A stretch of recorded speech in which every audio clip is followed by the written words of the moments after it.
யாரும் பொய் சொல்லாம உண்மை சொல்லுங்க. படம் எப்படி இருந்து நீங்க சொல்லுங்க ஃபர்ஸ்ட். நல்லா படம் பிரமாதமா இருக்கு. அப்படியா? Super hit. O thank you so much. குரு நிரூபிச்சிட்டாரு. ஆமா குரு நிரூபிச்சு. இல்ல ரொம்ப மகிழ்ச்சி என்னன்னா யாரோட ரியாக்ஷன் வேணா மிஸ் பண்ணாம இருக்கலாம். உங்க ரியாக்ஷன்ஸ் எப்படி இருக்குன்னு பாக்குறது தான் எல்லாருமே வந்தோம். எதிர்பார்த்ததை விட உங்க ரியாக்ஷன்ஸ் ரொம்ப நல்லா இருந்தது. நீங்க சொன்ன வார்த்தைகள் எல்லாமே என்னால் இங்கே சொல்ல முடியாது. ஜெனிவன்லி நான் ராம் சார் நான் பக்கத்தில் பார்த்ததுனால சொல்கிறேன். நாங்கள் எதிர்பார்த்த இடத்த விட ரொம்ப நல்லா சிரிச்சு என்ஜாய் பண்ணீங்க. Thank you so much and love you all. அது எப்பவுமே தெரியும். ஏன்னா சென்னை 28லேருந்து இந்த பாண்ட் இருக்குது உங்களோட. இன்றைக்கி வந்து நான் இந்த படம் பார்த்துட்டு எல்லாருமே என்கிட்ட சொன்னது என்னென்னா, நான் ஃபஸ்ட்டு படம் நடித்தது மாதிரி வந்து எல்லாருமே ஃபீல் பண்ணி ரொம்ப அன்பாக பாராட்டினீங்க. I'm very happy. Thank you so much. வணக்கம். இந்த படத்தை நாங்கள் எங்கெங்கேயோ ஸ்க்ரீன் பண்ணியிருக்கோம். ஆனால் நான் ரொம்ப டென்ஷனாக இருந்தது இந்த ஷோக்கு தான். ஏன்னா அந்த படத்தினுடைய தமிழ் மக்கள் எப்படி பார்ப்பாங்கங்கிறோடைய ரியாக்ஷன் கிடைக்கக்கூடிய ஷோ இது. தெரிஞ்சு நம்ம கவிதா மேடம் பல படங்கள் என் படம் பார்த்துருக்காங்க. இந்த தடவை முதல்ல ஹிட்டு சார் அப்படின்னாங்க. இதுதான் ரியாக்ஷன். அந்த எல்லாருமே கொடுத்த அந்த எனர்ஜி ரொம்ப நல்லா இருந்துச்சு. இந்த படம் எல்லாத்தையும் சந்தோஷப்படுத்தும் நான் நினைச்சேன். அதே சந்தோஷத்தை எல்லாரும் முகத்தையும் பார்க்க ரொம்ப சந்தோஷமா இருந்துச்சு. நன்றி. பொதுவாக அவங்க படம் கண்ணீர் விட்டு அழுதுட்டு தான் வருவாங்க. ஆமா, ரொம்ப சிரிச்சுட்டு வந்தாங்க. இல்ல இந்த படத்துலயும் 2-3 பேர் அழுதாங்க. ஏன்னா அதை சிரிச்சு அழுதுட்டே நாங்க இந்த ஃபர்ஸ்ட் ஸ்கிரிப்ட் எழுதணும். எழுதுறப்ப இது ஹியூமர் அப்படிங்கிற முடிவு பண்ணியாச்சு. இப்போ சிவா நடிக்கிறாருன்னா அவருக்கு ஒரு எக்ஸ்ட்ரானரி ஒரு டேலண்ட் இருக்குல்ல. எப்போ ஜோக் அடிக்கிறாரு, எப்போ சீரியஸாக பேசுறான்னு தெரியவே தெரியாது. இப்போ கூட ஒரு மைண்ட்ல இவர் முகத்துல மட்டும் உள்ளுக்குள்ள என்ன யோசிக்கான்னு தெரிய முடியாது. ஈஸியாக ஏமாத்திடுவார். இல்லை சார், ரொம்ப நல்லா இருந்தது கேள்வி. சார் அதுக்கு எனக்கு எக்ஸ்ட்ரா பே பண்ணி தர வேண்டியிருக்கு அவரு. நான் அவரோட ஃபிட்னஸ்லாம் பயங்கரமா இன்க்ரீஸ் ஆயிருக்கு. இந்த படம் வந்ததுக்கு அப்புறம் ஜிம்முக்கு போலாமான்னு யோசிச்சுட்டு இருக்காரு. இல்ல சார், நான் இப்போ இனிமேல் நடிக்க போற ராம் சார் நடிக்கிற எல்லா ஹீரோஸ்க்கு என்ன சொல்லிட்டேன்னா, நீங்க இதெல்லாம் கோர்ஸ் போய் ஜிம் ட்ரைனர்லாம் வச்சு ஒல்லியாகணும் ஃபிட் ஆகணும் அவசியமே இல்லை. ஒரு 90 days இவர்கிட்ட கொடுங்க, உங்களை வந்து ஃபுல் டிரான்ஸ்ஃபர்மேஷன்ல வந்து அனுப்பிச்சிடுவார் ராம் சார். இல்லை சிவா சார் சொல்லிடுறேன். ஏன் இந்த படத்துலனா எனக்கு சிவா சார் நடிப்பு ரொம்ப பிடிக்கும். ஜோக்ஸ் அப்பார்ட் ரொம்ப யதார்த்தமா கேமரா முன்னாடி இருக்கோங்கிற பஞ்சம் இல்லாமல் நடிக்கக்கூடிய ஒரு நடிகர். இந்த இதில் வந்து ஒரு வளர்ந்த குழந்தையா நடிக்கணும். இந்த அப்பா அவரும் ஒரு குழந்தை மாதிரி மனமண்டலையோடு இருக்கணும். அதுக்கு கரெக்டாக பொருத்தமான ஒரு நடிகர்னா அது இவர் தான். இவர் வந்தோட ஸ்கிரிப்டில் இவருக்கு டைமிங் ஒன்று இருக்குல்ல, அதையும் நம்ம சேர்த்துக்கணும். ஏன்னா ஒரு நடிகர் கிடைக்கிறப்ப எந்த நடிகராக இருந்தாலும் அவங்களுடைய பலம் என்னவோ அதையும் ஸ்கிரிப்டுக்குள்ள வச்சுக்கணும் நான் நினைப்பேன். ஸோ இவருக்காகவும் ஸ்கிரிப்டில் அங்கங்கே இவருக்காக மட்டும் இல்லை, இவருக்காக இவனுக்காக இவங்களுடைய பலத்துக்காக இந்த ஸ்கிரிப்டில் அங்கங்கே சில சேஞ்சஸ்.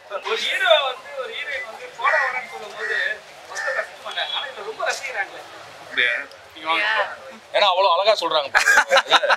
ஒரு லவ் இல்லை போடா வாடா கூட நிறுத்திட்டாங்களே சந்தோஷப்படணும் தர. இப்பெல்லாம் அப்படித்தானே சார் ஆயிடுச்சு சார்.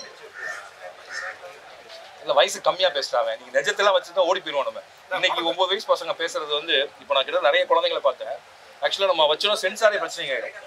இன்னைக்கு குழந்தைகள் இன்றைய ஜென்ரேஷன் குழந்தைகள் பேசுறதுங்கிறது என்ன சொல்றது, நம்மளுடைய கற்பனைக்கு அப்பாற்பட்டு தான் இருக்கு. காது கொடுத்து கேட்கணும். படத்துல ஹீரோ ஹீரோயின் நல்லா இருந்தா கூட அந்த அஞ்சலி இது ரொம்ப நல்லா இருந்தது. அது அவர் வந்து கொண்டாடினாங்க ஒரு இது மாதிரி. கண்டுபிடிச்சாங்க.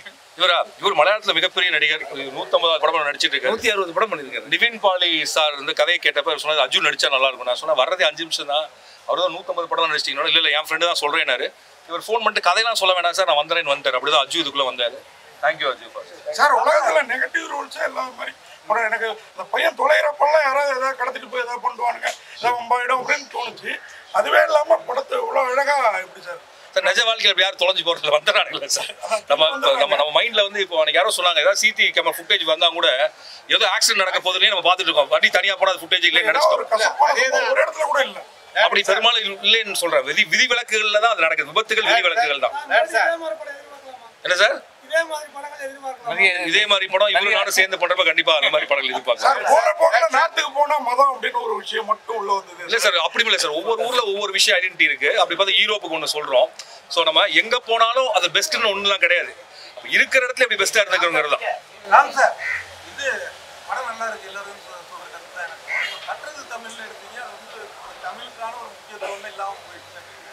ஆனா உங்க படங்கள்லயே அதிகமான ஆங்கில வார்த்தைகளும் பாடல்களும் இதா இருக்கு. இல்ல இந்த கதை வந்து இவனுடைய மனம்.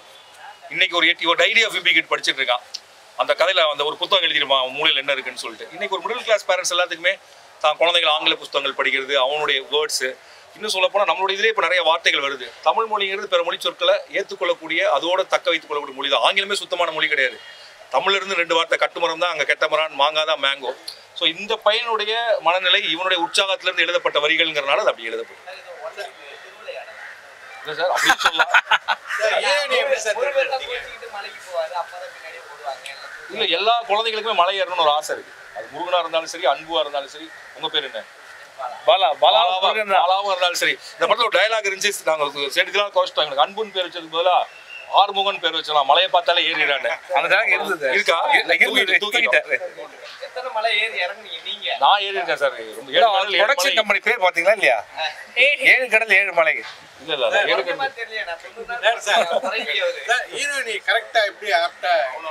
நல்லா நடிச்சிருந்தா. நீங்க தான் சொல்லுங்க கிரேஸ் அண்ணி தமிழ் சினிமாவுக்கு எப்படி எனக்கு என்னமோ இவங்க வந்து எனக்கு ஊர்வசி மேடம் ரொம்ப பிடிக்கும். ஊர்வசி மேடம்னுடைய மகளிர் எத்தனை படங்களும் பார்த்து ரசிச்சிருக்கோம். கிட்டத்தட்ட எனக்கு அந்த மாதிரி ஒரு சின்ன வயது ஊர்வசி மேடம் தேவைப்படாங்க. 28-30 வயசுல இருக்கக்கூடிய ஊர்வசி மேடம். அப்போ பார்த்துட்டே இருக்க மலையாளத்தில் அப்பன்னு ஒரு படம் பார்த்தா கிட்டத்தட்ட அதே மாதிரி மேனரிசம், ஹியூமர், கொஞ்சம் எக்ஸ்ட்ராவாக அடிக்கிறது எல்லாமே இருந்துச்சு. எனக்கு என்னமோ ஒரு புதுசாக ஒரு ஊர்வசி மேடம் கிடைச்சிட்டாங்க மாதிரி இருந்துச்சு உங்களை கண்டுபிடிச்சப்ப. அப்படி வருவாங்க நம்புறேன். இல்லை அப்படி இல்லை ஃப்ளாட்ல தான் ஆக்சுவலாக இல்லை. அது ரெண்டு இப்போ அதையும் தப்புலாம். இவங்க வேறு வேலைக்கு போகிறாங்க, பார்த்துக்க யாரும் இல்லை, கூட பாட்டியோ தாத்தாவோ இருந்த வேறு. இன்னும் யோசிச்சு பார்த்தா சென்னையில் ஃப்ளாட்டில் இருக்க குழந்தைங்களாம் கூட ஹாப்பியாக இருக்காங்க. ஏன்னா விளையாடுறதுக்கு அந்தந்த ஏஜுக்கு நாங்கள் குழந்தைங்க கிடைப்பாங்க. அதாவது இது வந்து இது தப்பு, அது சரி, ஃப்ளாட்டு மோசம், அது அப்படிலாம் இல்லை. இது ஒரு மிடில் கிளாஸ் லைஃப். 3 நாள் இவன் பேசுறது அவங்க கேட்குறாங்க, அவன் பேசுறது இவங்க கேட்குறாங்க. ஆனால் எவ்வளோ சந்தோஷம், இவ்வளோ பிரச்சனைகள் இருந்தாலும் இந்த 3 பேர் எவ்வளோ சந்தோஷமா இருக்காங்க, வாழ்க்கையை எவ்வளோ கொண்டாடுறாங்க. இன்னும் வாழ்க்கையை கொண்டாடலான்னு சொல்ற ஒரு பையன் அவங்க அப்பா அம்மாவை கூப்பிட்டு போய் ஒரு புது உலகத்தை காட்டுறான். பறந்து போகலாம், நீங்க இதுக்கு பிரச்சனையே இல்லைன்னு சொல்றோம். அவ்வளவுதான் அந்த படத்தோட. படத்துல வந்து பையன் காணும் போது நாங்க பதட்டப்படுறோம், ஆனா அப்பா வந்து பதட்டமே படல. அவங்க போடுறாங்க அவங்க எங்க போக மாட்டாங்க. புரிஞ்சிருச்சு. நல்லா யோசிச்சு பாருங்க. முதல் காட்சியில இந்த பையனை பாதுகாப்பா பாத்துக்கணும், வீட்டுல வச்சு நினைச்ச அப்பா அவன் போயிடுவான்னு சொல்ற அளவுக்கு 3 நாள்ல புரிஞ்சுக்கிட்டாரு அவன் இண்டிபெண்டன்டான ஒரு பையன் தான் சொல்லி. அஞ்சலி ஹஸ்பண்ட் அளவுக்கு என் ஸ்கூல் ஃப்ரெண்ட் இருக்கலாம். எந்த ஹஸ்பண்ட் நீங்க எப்படி இல்ல சார் பிராட் மைண்ட் கிடையாது. அதுதான் பாருங்களேன். அது உங்களை பார்த்தா சார் நீங்க அஞ்சலி அதனால முந்திர இல்ல இல்ல சாரை பார்த்தா அஞ்சலி ஒருத்தர் தான், ஒரு 10 அஞ்சலி இருப்பாங்க. படம் வந்து 2 விஷயத்தை சொல்லி ஒன்று வந்து குழந்தைங்களுக்கு நேரம் செலவழிங்க, அப்புறம் சீரட்டை விடுங்கன்னு சொல்லி. ஆனா காமெடியா நல்லா பண்ணிருக்கீங்க. குழந்தைங்களுக்கு நேரம் செலவழிக்கிறது சீரட்டும் ரொம்ப பாதிக்கிறாங்க. குழந்தைங்க நேரம் செலவழிக்கிறது மட்டுமே இல்லை இந்த கதையில. அப்பா அம்மாலே அவங்களுக்கு நேரம் செலவழிக்கணும்னு சொல்றாங்க. 2 பேரும் உலகத்துல அப்பா அம்மாக்கள் மாதிரி உழைக்கக்கூடியவங்க யாருமே கிடையாது. இப்போ இந்த படத்துல பாத்தீங்கன்னா வந்து ஒரு காசை 100 ரூபாய் மிச்சப்படுத்தலான்னு கால் டாக்ஸில போகாம ஒரு ஆட்டோல போகாம நடந்து போகலான்னு நினைக்கிற அம்மா, வாட்டர் பாட்டில் எப்ப பார்த்தாலும் குடிச்சு 2 பாட்டில தூக்கிட்டு அதுக்கு இதுக்கு 40 ரூபா செலவழிச்சுன்னு போகக்கூடியது. சிந்தின எண்ணெயை திரும்ப தொடச்சி எடுத்து வித்தலான்னு நினைக்கிற ஒரு அப்பா. ஸோ பொருள் அப்படி பணத்தை ஒவ்வொன்றா சேர்த்து அவங்க யாருக்கு செலவழிக்க நினைக்கிறாங்க? பையனுக்கு. இது போக கடன், இவ்வளோ பிரச்சனை. இதுதான் ஒரு மிடில் கிளாஸோட லைஃப். ஒரு மிடில் கிளாஸ்ல ஒரு நைட்ல என்ன நடக்கும், வீட்டில் என்ன பேசுவாங்க, இன்னைக்கு நாளைக்கு எவ்வளோ கடன், இந்த மாசம் வாடகை எப்படி கட்ட போறோம், இன்னைக்கு வெளியில போனப்ப இப்படி ஒருத்தர் சொல்லிட்டான், இந்த அவமானம், அது ஸ்கூல்ல பேரண்ட் டீச்சர்ஸ் மீட்டிங்ல பையனை பத்தி இப்படி சொன்னாங்க, மார்க் ஒழுங்கா எடுக்கல, டியூஷன் வைக்கிறதா வேண்டாமா, சேர்த்துருக்க ஸ்கூல் கரெக்டான ஸ்கூலா இல்லையா, இந்த கான்வர்சேஷன் இல்லாம எந்த ஒரு நைட்டும் மிடில் கிளாஸ் லைஃப்ல முடியறதே இல்லை. ஆனா முடியறப்ப ஹாப்பியா முடிஞ்சா நடுவில் பையன் படுத்திருப்பான், அவனோட ஸ்மெல்லும் அவனுடைய முத்தமும் அதை சரி பண்ணிடும். இந்த படத்துல இதுலேயும் கூட ஒன்று எழுதுவா, sleeping between mum and dad, அப்பா அம்மா. அதுதான் அம்மாவுக்கும் ஆசையா இருக்கும், அப்பாவுக்கு ஆசையா இருக்கும். இவ்வளோ கஷ்டங்கள் என்னன்னா தூங்கிட்டு இருக்கப்ப சிரிக்கக்கூடிய அந்த பையன் முகத்த ஒரு சிரிப்பு இருக்குல்ல, அந்த சிரிப்பு எப்பவுமே இருக்கணுங்கிறதுக்காக கஷ்டப்படக்கூடிய அப்பா அம்மா. கிட்டத்தட்ட யோசிச்சு பார்த்தா உலகத்தினுடைய பயங்கரமான தைரியசாலிகள், போராளிகள், தோற்க விரும்பாத அஞ்சா நெஞ்சர்கள் யாருன்னா மிடில் கிளாஸ் பேரண்ட்ஸ் தான். சோ அந்த பேரண்ட்ஸ் விட்டனால தான் சார் படம் எடுத்தேன். நம்ம சொல்ல முடியாது. இஎம்ஐ ஆனா இங்க இருக்க எல்லாருக்குமே அதான் ஆசை, இஎம்ஐ க்ளோஸ் பண்ண தானே ஆசை. ஆனா படம் சொல்ல வர்றது என்னன்னா இஎம்ஐ, வேலை, இதெல்லாம் தாண்டி குழந்தைங்களோட டைம் ஸ்பெண்ட் பண்ணணும். இஎம்ஐ காலி தேவை, இஎம்ஐ பிரச்சனை காலி பண்ணிட்டு சொல்றாருல்ல. அப்புறம் நகரத்தை விட்டு கிராமத்துக்கு போகணும் அப்படின்னு அப்படி இல்லை கதை. அது இல்லை சார், கதை நகரத்துலயும் இருக்கலாம், கிராமத்துலயும் இருக்கலாம். அது ஹைட் தெரிய மாட்டேங்கிறாங்க. ஹைட்ல தெரியுமா, முன்னாடி வரலாமா, அங்க வரலாமா, இவன் ஸ்டூல் போட்டுருமா, எனக்கு இல்ல உயரம் 10 எனக்கு ஒரு சேர் ஏதாவது கொடுக்கலாம்.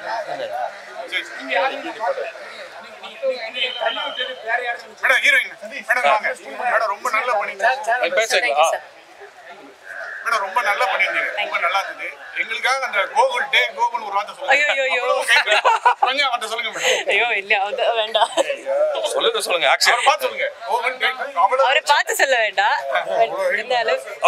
கோகுல இல்ல ஒரு நிமிஷம் நான் கூட கூப்பிட்டு அன்பா என்ன பத்தி அன்பா ஏதோ கேட்க போறான் கேட்டா கூப்பிட்டு டே கோகுல்னு சொல்லு. அதுல ஒரு சந்தோஷம் உங்களுக்கு. ஓகே இல்ல நிக்கிறானா நெஞ்சுக்கோ. சார் டைரக்டர் சார் அது மாதிரி படத்துல சின்ன சின்ன பாடல்கள் சார் எல்லா விஷயத்தையும் பாட்டுலயே கடத்துனீங்களே, அது ஒரு ஈஸியா இருந்தது, ரொம்ப நல்லா இருந்தது. பழைய மெத்தட் தான். பருவராகம்னு ஒரு பாட்டுலயும் கூட வந்து அழகம்பெருமாள் சார் கூட என்கிட்ட சொன்னாரு. அது ஒரு பழைய டெக்னிக் தான். நல்லா டெக்னிக். ட்ரெய்லர்ல சிவா சாருக்கும் பாலாஜி சக்திவேல் சாருக்கும் ஒரு நல்ல காம்பினேஷன்ல அப்பாக்குள்ள பாட்டு அது ஒரு சில டைலாக் கட் பண்ணிட்டீங்க சார். அப்படியா? என்ன கட் பண்றோம் தெரியல. அவர் பேசுறது ரொம்ப சிரிப்பு வந்து. ஓ அதுவா? அது என்ஜி ஃபுட்டேஜ்ங்க. அது சும்மா உன்னதான் கேக்குறேன். அப்பா மேல என்ன கோவம்? சிவா அப்பா தான். கோகுல தம் அடிச்சது பொய் சத்தியம். அவங்க நடுவுல வந்தாங்க. ஐயோ ஆக்டிங் கத்துக்கிட்டாரு. அவன் நல்லா ஆக்ட் பண்ணானா நான் கத்து கொடுக்காம தான் பண்ணாவன்.